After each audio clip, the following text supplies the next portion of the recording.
नमस्ते, मैं योगाचार्य शिवानी। स्वागत है आप सभी का हमारे एवाइस गुरुकुलम के इस चैनल में। इसमें हमने एक सीरीज अभी बनाया है कुछ दिनों पहले। उसमें हम एक एक करके विभिन्न हठ योग की पुस्तकों या योग की पुस्तकों पे एक एक करके चर्चा करेंगे। तो अभी हठ योग प्रदीपिका की चर्चा चल रही है, तो आइए आगे बढ़ते हैं।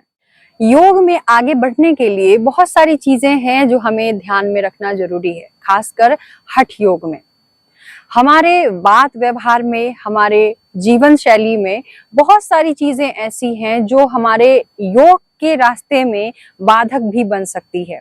मैंने पिछले वीडियो में आपको बताया था कि हठ योग में कैसे स्थान का चयन करना चाहिए, कैसा स्थान बताया गया है योग के ग्रंथों में।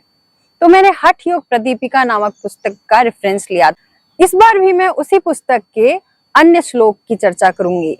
इस बार जो श्लोक होगा वो पहले अध्याय के 15वें एवं 16वें श्लोक में। अब इन दोनों श्लोक में क्या बातें कही गई हैं? साधक एवं बाधक तत्वों के बारे में। हठ योग में कौन कौन से साधक तत्व है? साधक अर्थात जो हमें योग में आगे बढ़ाते हैं, और बाधक अर्थात जो हमें योग में बाधा, योग के मार्ग पे आगे बढ़ने में बाधा उत्पन्न करते हैं। जो एक योगी के अंदर होना चाहिए वैसे अच्छी चीजें जो योग में आगे बढ़ाए, और जो एक योगी के अंदर नहीं होना चाहिए जो कि उसको आगे बढ़ने में सहायक होगा, अगर वो नहीं होगा उसके अंदर तो वैसी चीजें जो साधक हैं और वैसी चीजें जो बाधक हैं, इन दोनों की चर्चा आज हम करेंगे दोनों श्लोक के माध्यम से। तो चलिए आगे समझते हैं। मैंने जो पिछली वीडियो में पुस्तक ली थी हठ योग प्रदीपिका, वही मैंने लिया है इस पुस्तक के आज प्रथम अध्याय के 15वें श्लोक को सबसे पहले हम चर्चा करेंगे। तो 15वें श्लोक में सबसे पहले तो बाधक तत्वों के बारे में बताया गया है कि कौन कौन सी चीजें हैं, कौन कौन से ऐसा व्यवहार है, कौन कौन से ऐसे गुण हैं एक योगी के अंदर जो कि बाधा उत्पन्न कर सकते हैं योग के पथ पे आगे बढ़ने के लिए। तो हम श्लोक को पढ़ते हैं। अत्याहारः प्रयासश्च प्रजल्पो नियमाग्रहः जनसंगश्च लौल्यं च षड्भिर्योगो विनिश्यति। अब एक एक करके सभी शब्दों को समझेंगे। अत्याहार, पहला जो बाधक तत्व है वो है अत्याहार, मतलब अति आहार, बहुत ज्यादा खाना खाना। गीता में भी ये बात कही गई है कि जो बहुत ज्यादा खाते हैं या बहुत कम खाते हैं वो आगे योग के पथ में नहीं बढ़ पाते हैं। तो अति आहार करने से क्या होगा? हमारा शरीर भारी भारी सा लगेगा, मन भारी भारी सा लगेगा, हम योग की साधनाएं नहीं कर पाएंगे। तो इसीलिए हमको अति आहार जो करेंगे अगर हम, तो हमारे योग के पथ में वो बाधक बनेगा। तो पहला बाधक तत्व अति आहार, अत्याहार। प्रयासश्च, अब अति प्रयास मतलब किसी भी काम को करने के लिए अब शरीर का जो हमारा लेवल, जो कैपेसिटी है हमारे शरीर का, जो क्षमता है हमारे शरीर और मन का, उससे भी ज्यादा हम किसी चीज की और प्रयास करने लगते हैं, तो वो अति प्रयास, इससे हमारे मन और शरीर दोनों को क्षति पहुंच सकती है। तो अति प्रयास करना किसी चीज का अपने क्षमता को देखे बिना, वो भी आगे योग के माध्यम में बाधक बन सकता है। तीसरा बाधक तत्व प्रजल्पो, अति प्रजल्पो। प्रजल्प अर्थात बोलना, बात करना। तो जो ये अति जो शब्द है पहले ही लगा दिया गया है और उसके बाद एक एक करके सारे शब्दों का वर्णन है। तो तीसरा जो बाधक तत्व है वो ज्यादा बोलना। कोई भी साधक योगी अगर बहुत ज्यादा बोलता है, अपने जो भी साधना है उसकी व्याख्यान करता रहता है चारों तरफ, तो वो भी आगे चल के उसके योग के साधना में बाधक बनेगा, अवश्य बनेगा। तो ज्यादा बोलना ये हमारे अंदर का जो भी साधना है, हमारे अंदर की जो बातें हैं, अंतर मन की बातें, उसको कमजोर करता है, हमारा आत्मविश्वास कमजोर करता है और तर्क कुतर्क में हम फंसे रह जाते हैं। नियमाग्रह, अति नियमाग्रह। चौथा ये जो बाधक तत्व है, अर्थात किसी कार्य को करने के लिए हम बार बार बोलते हैं। अगर किसी योगी को या किसी साधक को बार बार बोलना पड़े, उसको नियम आग्रह, मतलब किसी भी नियम या साधना की बातों को अगर मानने के लिए, करने के लिए बार बार आग्रह करना पड़े, ऐसे इंसान, ऐसे योगी का आगे योग के साधना में बाधा बनता है। ये चीज, ये हमारा जो आदत है, तो अति नियमाग्रह अगर हम देखते हैं या अपने अंदर भी देखते हैं तो ये आगे हमें बहुत ही हानि पहुंचाएगा, बाधा पहुंचाएगा। जनसंगश्च अर्थात अति जनसंग, हम जो लोगों के बीच में ज्यादा भीड़ भाड़ या ज्यादा लोगों से घिरे रहने पसंद करते हैं, ज्यादा लोगों से बातचीत करने लगते हैं, तो जैसे ही हम भीड़ भाड़ या ज्यादा लोगों के बीच में रहेंगे हम साधना नहीं कर पाएंगे या फिर आगे साधना में नहीं बढ़ पाएंगे। तो उसके लिए हमें जनसंग का परित्याग करना पड़ता है। मतलब कि जितने भी बहुत जो भीड़ भाड़ वाली इलाका है उससे दूर होके ही हम साधना कर पाएंगे। तो अगर हम साधक हैं, योगी हैं और बहुत सारे लोगों के बीच में रहते हैं, बहुत सारे भीड़ भाड़ वाले जगह पे रहते हैं, तो वो भी साधना में बाधक बनता है। तो पांचवा जो बाधक तत्व है जनसंग, अति जनसंग।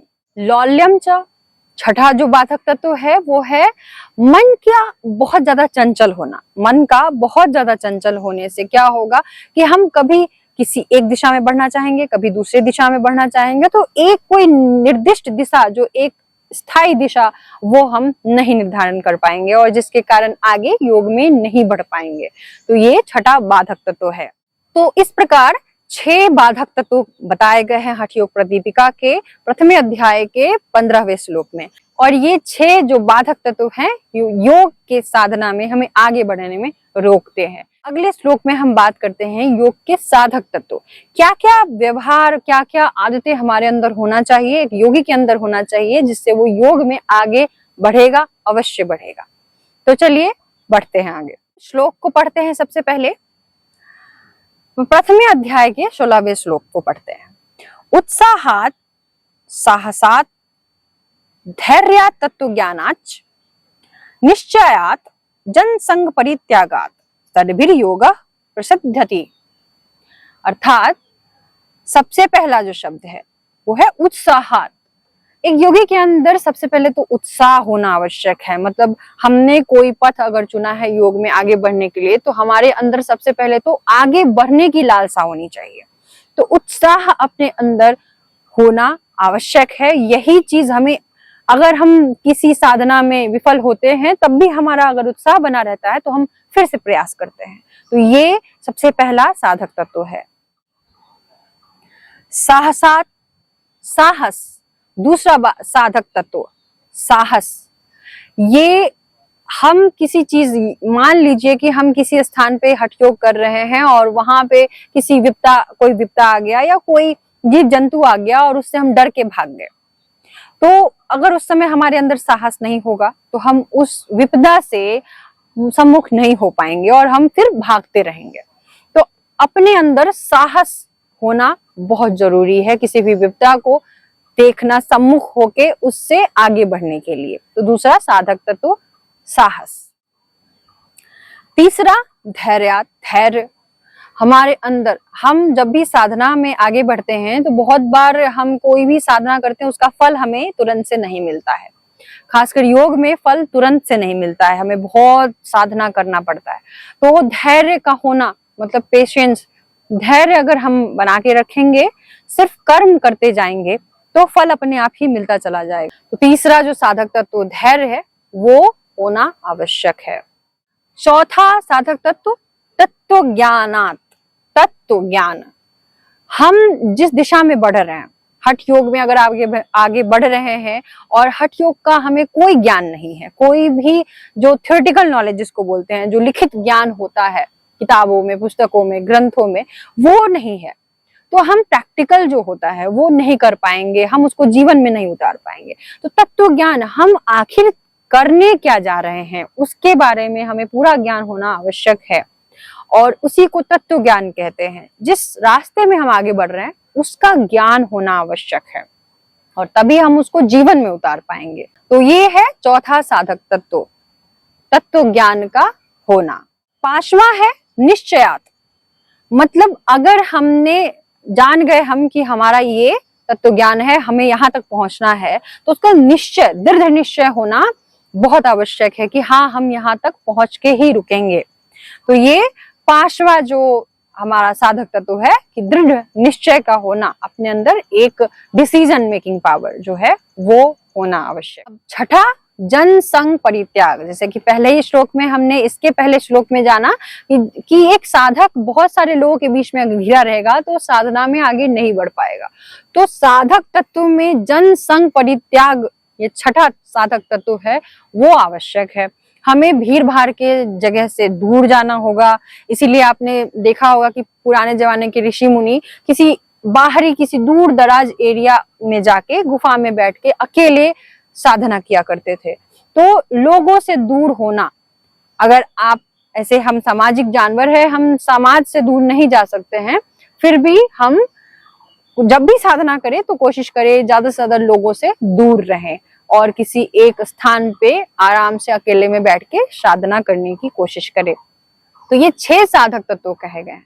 तो इस प्रकार 6 साधक तत्व और 6 बाधक तत्वों की चर्चा हुई है हठ योग प्रदीपिका में। और भी बहुत सारे हठ योग की पुस्तकें हैं, उसमें भी बहुत सारे आपको साधक बाधक तत्व मिलेंगे, तो आप उसको भी देख सकते हैं। फिलहाल हमने जो चर्चा की है, आशा है आपको समझ में आया होगा और आप इस ज्ञान को और भी लोगों तक बांटेंगे जो योग की साधना में आगे बढ़ना चाहते हैं। मिलते हैं अगले वीडियो में अगले श्लोक के साथ। अगर आप नए हैं हमारे चैनल में तो इस चैनल को सब्सक्राइब कीजिए। इसमें जितने भी नेट, जेआरएफ आदि योग की जितने भी पुस्तकें हैं उसके बारे में हम चर्चा करेंगे एक एक करके। तो हमसे जुड़े रहिए अगले वीडियो के लिए। हमारे चैनल को लाइक करिए, सब्सक्राइब कीजिए और हमारे वीडियो को शेयर अवश्य कीजिए। मिलते हैं अगले वीडियो में। नमस्ते।